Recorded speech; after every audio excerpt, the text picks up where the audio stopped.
Балаңызды ұрып оқытпаңыз. Ата-ана хабарласып, баламды қанша ұрыссам да түсінбейді, оқымайды дегенде мен былай жауап беремін. Ұрғаннан ештеңе өзгермейді. Сіз ұрсаңыз балаңыз бірден математик, полиглот, оқымысты болып кетпейді. Сізге кеңесім, балаңыздың оқудағы қиындықтарының себебін анықтауға көмектесіңіз. Білікті ұстаздардан көмек сұраңыз.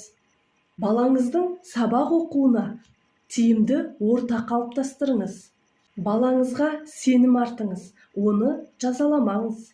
Есіңізде болсын, қолдау мен түсіну және сүйіспеншілік балаға оқудағы қиындықтарын жеңуге көмектеседі.